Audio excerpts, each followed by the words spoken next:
Okay, let's look at the setup. The setup is where you can choose from the 3 different car profiles. So the normal way you would use this is you basically would go into setup. You'd say, okay, my Gen 1 Insight is not the car I want to charge. I want to charge my Gen 2 Civic. So you go up, and you've already pre-set up that as a Gen 2 Civic. There it is. Okay, now you can hit the start button and you're ready to go. Of course, you want to get out of setup. So that's how the setup button is intended to be used. But it has other functions as well. That's the primary one, and that's why it's the first item on the list. So you simply hit the edit button, select 1, 2, or 3 as one of your profiles, and it'll tell you what the car for that profile is, and you're done. Hit stop and you get out of setup. Now there is a couple of other functions in there. One of them is to reload your defaults. This is all the simple variables that you see are reloaded with the default values. These are safe values. You shouldn't get in any trouble. So if you do get in trouble and your charge isn't running the way you think because of something you set up, you can always bail out by coming back and just simply hitting the left arrow at this point. Now it says it's set up. It's set up because you have to reload and turn the machine off and back on again in order to make that work. It's writing your defaults, code. So what we've done is we've reloaded all the default values, the factory values. So it's as simple as that. So you hit the setup button. First thing allows you to set your car profile. Second one is reload defaults. Third one is change from Fahrenheit to centigrade. Next one is extra soak time, which is where you continue charging even after you reach a plateau during the topping zone. And this is a good way to assure that you've got a thorough balancing on the first time you charge. After that, you can simply turn the extra soak time off like this, and you're back to the way it comes default. Tech Access allows you to test the power supplies and to adjust some variables that are part of the calibration of the unit, so we don't want you going in there inadvertently. And now you're back to the beginning. So this is a circular setup. You have the car profile, you have reload defaults, you have changing temperature, you have extra soak time, and then your Tech Access. Okay, now let's hit the down arrow for Tech Access, and it says no, you can't get in because you don't have the password. So we're going to enter the password. Now I've got a fake password in here, just something simple to edit, so I can show you how this works.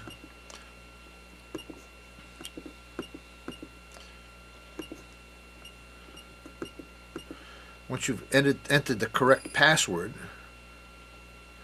we realize that we got you here from the setup. So if you hit setup again, it takes you right back to the Tech Access, where you can now hit the down arrow key and you're in the Tech Edit. So here's where we set the maximum inlet air temperature that we allow for the car to charge. Now it says raw. Temperature in centigrade or Fahrenheit for the display is great, but when you're trying to set a threshold based on some absolute value, we're better off using the raw counts coming from the computer, and therefore it doesn't matter what you've got displayed. This will be the same whether you're in Fahrenheit or centigrade. So this 800 represents around 100 or 95 to 100 degrees. Oops. Let me go to the bottom line. Whoops. Now this is something that's easy to do. You notice the down arrow isn't doing what I expect it to do, which is to switch me to the bottom line. It's toggling between user edits and Tech Edit. Well, that's because we didn't get out of setup once we had selected that. Now that you're out of setup, the down arrow works as you expect, which is to select the bottom line, and now you can go through the list. This is the first item at the end of the list. So this is the maximum outlet temperature. So if the pack is over 108 degrees, when you turn the fan on and you let things equilibrate, we say it's probably too hot to charge, so we don't allow you to charge in that mode. You can change that value here, of course, in TechEdit in order to allow higher temperature charging, but this is an example of something we set up as what we feel is a safe default. It can be changed if it's necessary. The temperature probes in the harness is set up initially with the A to D converter and the analog card making the calibration so that it's accurate. If you have 2 or 3 cars, your temperature probes on the other cars may or may not match the first one. So this is where we can set in for car profile number 3 a small calibration factor for the temperature so that the probes will be accurate. Same with the output temperature 2. This is for the second profile. The first profile was set up by the analog adjustments, and we don't need to set that one up or have any offsets. Current calibration only is applied on the overnight charger where you have a low current and a high current, and we want to make sure they're both accurate. So this allows us to make a calibration to make the upper and lower current be exactly right. Clock adjust allows us to make minor adjustments to the clock in order to calibrate it so that if you're running this for months, you can make sure that you have an accurate amount of hours being compiled for your thing. It's kind of a non-issue because this is really close. This is probably within a second every 12-15 hours. But if you make a change in this value, change the 74 to a 73, you're going to be slowing the charger down a slight amount. If you go the other way, you're going to be speeding it up. So increasing the number slows it down, decreasing the number speeds it up. Smoothing is the averaging function where we take the data and we average 10 samples in order to get a running average, and this number can be increased in order to make your display more stable, and if you have a noisy signal, this is a way to make it be fairly smooth. 10 is a good number. If you want to, you can go up as high as 255 here, which means that when something happens, you're going to have to wait 255 samples to see the full effect of it. So 10 is a good nominal value. No need to go any higher than that at this point. And we just saw that. And then after this, you're back to your password and all of the variables that are not TechEdit variables. Now, while you're in the tech mode, there's also another thing that's very useful to do, which is to test your power supplies. So right now we have the charger disconnected. Let's confirm that by looking at the top line and selecting voltage. Okay, it's disconnected, so you're going to see some residual noise signal in here, but basically you're disconnected. So since you've selected the password and you're legally into the TechEdit, you can also do a calibration test of the power supplies. So when you press it the first time, all the power supplies are turned on, so you should reach the maximum 250.1 reading. It'll never go higher than that with the way the charger is presently set up. If you want to use a booster supply, we have to change some calibration factors inside. So this is not something that you can do easily. So this should be matching the values stored on the bottom line as sample number 1.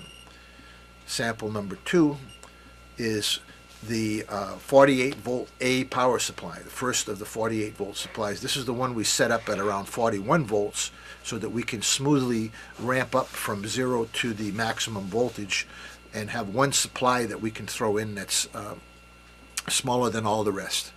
You can see the 41.3 matches what we stored when the unit was built.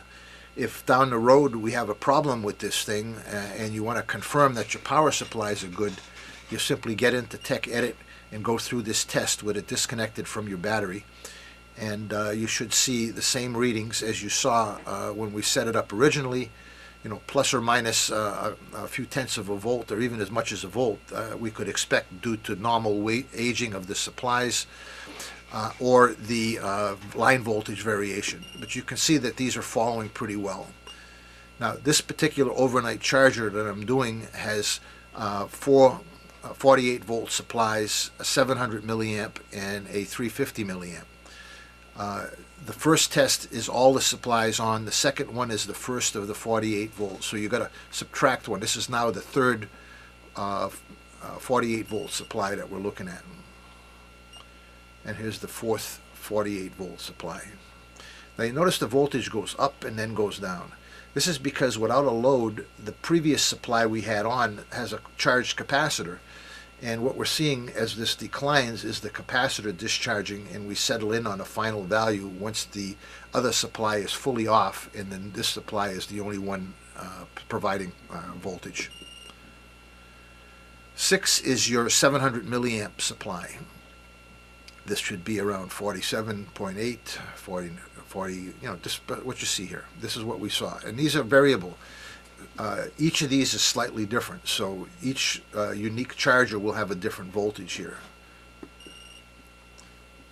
And this is your 350 milliamp supply, which is very close in output voltage to your 700 milliamp. And then when you finally press the final button, you're back to your standard display. So basically that's your tech edit and your setup.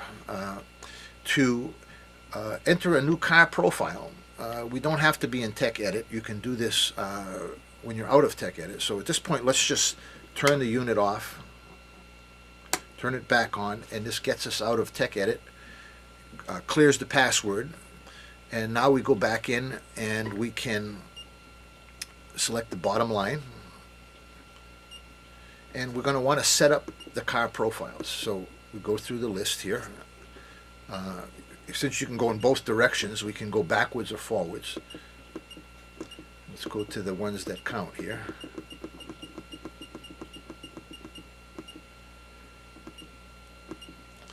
Okay, car profile 1 is the one we're selecting. 2 and 3 are other options. So what's car profile number 1? How do we tell it what it is?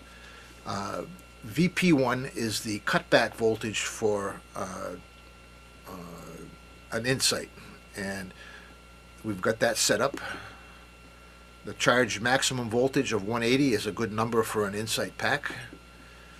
The model year is how we determine what is going to be displayed for Insight 1, Insight 2, Civic, Prius. The hundredths digit indicates the car type. This is a 1 is an Insight first gen, 2 is a first gen Civic, 3 is a second gen Civic, and so forth. It's listed in the instruction manual. So to edit this, we would simply go in and say car number 1 is going to be a 2003 Insight. Push the button, it confirms that it's a 2003 Insight. Now we've got car profile number 2.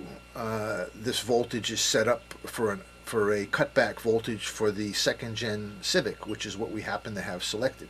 This is a maximum voltage for the second gen Civic, and here's your 3 indicates second gen Civic, the 300, and then the 06 indicates 2006 Civic. Number 3 car profile, and we happen to have set up for a Prius, so this is 230 volts for the cutback, 240 for the maximum voltage, and the model year is a 2006 Prius. And that's it. That's how you set up your cars. And that's the setup and tech edit.